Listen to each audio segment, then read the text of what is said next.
और girlfriend boyfriend बनाना एक trend सा चल गया है, और बचपन के दोस्त भी गलत रास्तों पे चल चुके हैं, और साथ रहने के कारण कभी कभी मेरा मन बहुत ज्यादा डिस्टर्ब हो जाता है, जबकि श्री जी कृपा से आज तक कुछ गलत कार्य नहीं हुआ।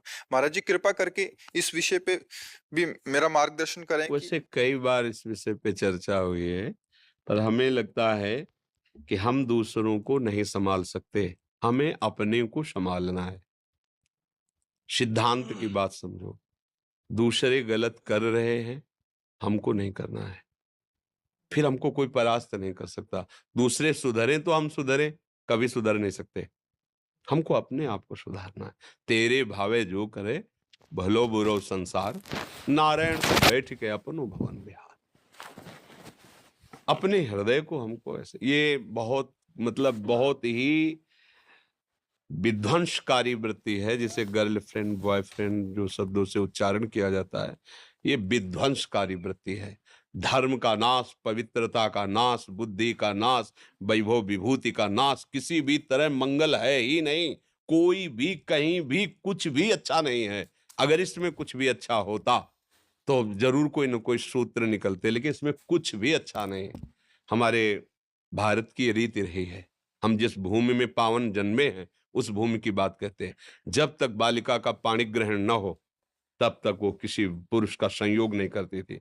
जब तक पुरुष पाणी ग्रहण स्वीकार ना कर ले, तब तक वो संयोग। मित्रता है हमारी आपकी, मित्रता में दोष नहीं, पर मित्रता का बहाना लेकर जो भोग वासना में उतर जाना है, ये बहुत ही हानिकारक है, बहुत ही हानिकारक है। अब तो ऐसा भी सुनने को मिला है कि वो कौन सा लिव इन रिलेशन तो क्या कहते हैं। अब बोलो क्या जीवन, तुमने क्या समझा है? बाजार की दुकान की वस्तु समझा है क्या?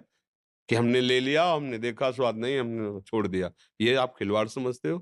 किसी के जीवन के साथ खिलवाड़ कर देना या अपने जीवन के साथ खिलवाड़ कर देना, ये बहुत ही ना आप देशभक्त बन सकते हैं, ना आप माता-पिता के भक्त बन सकते हो, ना आप भगवान के भक्त बन सकते हैं। आपका जीवन कूड़ा हो जाएगा। ये जो आज का समय चला है, भगवान बचावें, इसीलिए कलिकाल विहाल किए मनुजा, नहीं माने को अनुजा तनुजा। तो सब भाव भ्रष्ट होते चले जा रहे हैं। जहाँ हमारी सुरक्षा होनी चाहिए, वहीं हम अपने आप का नाश कर रहे हैं। वैसे उचित यही है कि अपने को सँभालने की चेष्टा करो, दूसरों को प्रणाम करो, ऐसे लोगों का संग मत करो। दोस्त बनाना, हम कह रहे हैं पूरे विश्व को दोस्त बना सकते हैं। कबीरा खड़ा बाजार में सबसे पूछत खैर, अपनी सबसे दोस्ती नहीं किसी से बैर। सब मेरे भगवत स्वरूप मित्र हैं, सबको प्यार, सबको दुलार, सबको सुख पहुँचाने की भावना। लेकिन जहाँ दूसरे से सुख लेने की भावना में मित्रता का नाटक किया जाता है, वहाँ नाश प्रकट हो जाता है, नाश शब्द। वो तुम्हारे संयम का नाश, तुम्हारी इंद्रियों की पवित्रता का नाश, तुम्हारी बुद्धि का नाश, सर्वनाश कर देता है। और नए बच्चे जैसे जुड़े ना, तो उन्होंने बताया हमारे समय में तो ऐसा था ही नहीं। ये मोबाइल नहीं था, गर्लफ्रेंड बॉयफ्रेंड ये तो शब्द ही नहीं थे, शब्द ही नहीं। और सच्ची कहते हैं, गाँव का ऐसा पवित्र जीवन कि 10 12 14 वर्ष तक तो उनको यही पता नहीं रहता था कि स्त्री पुरुष का कोई ऐसे व्यवहार भी होते हैं। खेल रहे, नहा रहे, कूद रहे, ऐसा पवित्र। अब 8 10 वर्ष का बच्चा मोबाइल का पूरा इंजीनियर है वो। पूरी सब बातें जा आज तक मोबाइल चलाना नहीं आया। जीवन में कोई मोबाइल नहीं रखा, आज भी नहीं है। तो बहुत संभलो, बहुत कलयुग का प्रभाव बढ़ रहा है। मोबाइल के द्वारा गंदी बातें देखने की सुविधाएँ हो गई हैं, और दोस्तों के द्वारा तो टॉर्चर किया जाएगा। हमारे दोस्त लोग हमको ऐसा फिर, तो मुझे लगता है कि ऐसी दोस्ती तो नहीं है, ऐसा व्यवहार तो ठीक नहीं है। अच्छा, आज आपसे दोस्ती हुई, वो आगे एक शब्द और बता रहे थे, वो रोक देने को क्या कहते हैं? दोस्ती-दोस्ती को रोक देने को क्या कहते हैं? हाँ, अब बोलो ये अब वो दूसरे से है, वो दूसरे से। अगर आप अपनी शास्त्रीय भाषा में इस व्यवहार को घुमा के पूछो, तो क्या कहोगे? अगर घुमा के पीछे बैक में आओ और महापुरुषों के वचनों से पूछो, तो अगर वो शब्द उच्चारण करेंगे ना, तो ऐसे चोट लगेगी आपके हृदय में कि कितना गिरा हुआ शब्द कहा जा रहा है। इसको क्या कहते हैं जानते हो? पीछे के शब्दों में शास्त्रों में पढ़ लेना। आज जिसे तुम खिलवाड़ समझ रहे हो ना, इससे ब्रेक किया, क्या ब्रेकअप? हाँ, ब्रेकअप, और दूसरे से फिर मित्रता, फिर उससे, फिर तीसरे से, फिर चौथे से। तो अब हम क्या उस शब्दों को बोले?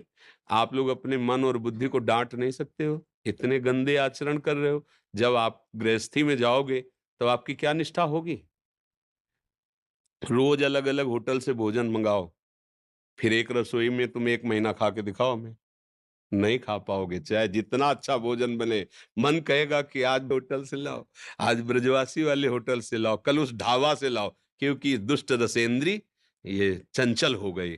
फिर अन्य इंद्रियाँ जिनको आप चंचल कर रहे हो, फिर क्या होगा? फिर जीवन व्यर्थ हो जाएगा। इसलिए पवित्र गृहस्थ धर्म या भगवत आराधना जो भी, ये सब भगवत प्राप्ति के लिए है। जैसे पति पत्नी का है ना, ये भगवान की पूजा के लिए है। सृष्टिवर्धन जो सेवाएं हैं वो होंगी, और दोनों मिलकर के खूब धर्म से चलो और भजन करके दोनों भगवत प्राप्त हो जाओ। ऐसा थोड़ी कि ये गंदे आचरणों के लिए है कि खूब ऐसा नहीं, ऐसा नहीं। बहुत बहुत अब समय बहुत खराब हो रहा है। वो अपने लोगों की बातें सबको समझ में नहीं आएंगी, क्योंकि छोटे छोटे अवस्था के लोग शराब पीने लगे, मांस खाने लगे। ऐसे वीआईपी मत बनो कि तुम जीने लायक ना रहो। देख लेना, आप खुद अपने जीवन को देख लेना। एक दिन क्योंकि तुमने मनोरंजन किया ना, अब तुम्हारे जीवन में मनोरंजन उतरेगा। तुम देखोगे, फिर लोग कहते हैं कि आप तो बाबा जी हो, आप तो समझा देते हो, लेकिन आपके ऊपर बीती है क्या? वैसे मुझे आपके ऊपर भी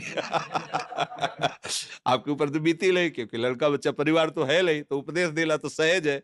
ऐसी बात नहीं है। हम जब बात करते हैं आपके चित्त में चित्त लगा के बात करते हैं। उस समय आपके हृदय में जो होता है, वही मेरा हृदय अनुभव करता है, तभी बोलते हैं। संतों का जो अनुभव होता है, वो आपके विषय की जिस आपको लगा मेरे मन की बात कह दी, तो ऐसे नहीं होता। आपके मन और हमारा मन तादात्म्य हुआ और उस समय उसने अनुभव किया, ऐसी स्थिति होती है, उसका वर्णन कर रहे हैं। तदात्मता से ही सब हमारे भगवत स्वरूप हो, और जहाँ एक मन करके लगाओ, वो अपने आप पता चल जाता है कि आपकी मन स्थिति कितनी है, कैसी है। ऐसा संसार में होता है, तो आपको कैसे पता चला? क्योंकि आपके मन में मन को लगाया गया, तो पता चल जाता है, हाँ ऐसा है, ऐसा है। बच्चों बच्चा भगवान की कृपा है जो आपके अंदर ऐसा प्रश्न है, अपने आप को बचाओ। ये बिल्कुल ठीक नहीं है, ना संसार के मार्ग के लिए और ना भगवान के मार्ग के लिए। संसार के देखो, अगर संसार में भी कहीं सुख मिलता है तो प्रेम से मिलता है, पक्का समझना। पति पत्नी में एक अगाध प्रेम हो तो जीवन एक सुखमय, भले नमक रोटी हो।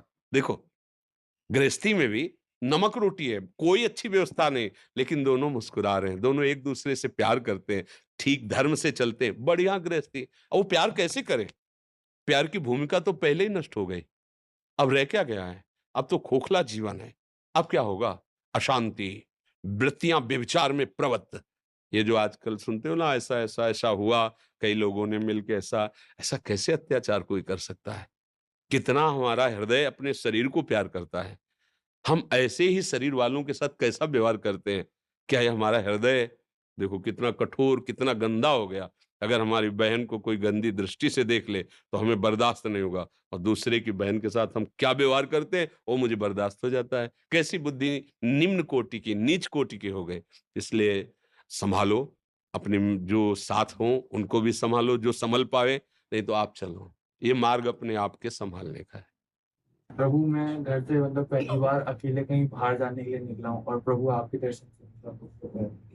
बढ़िया है।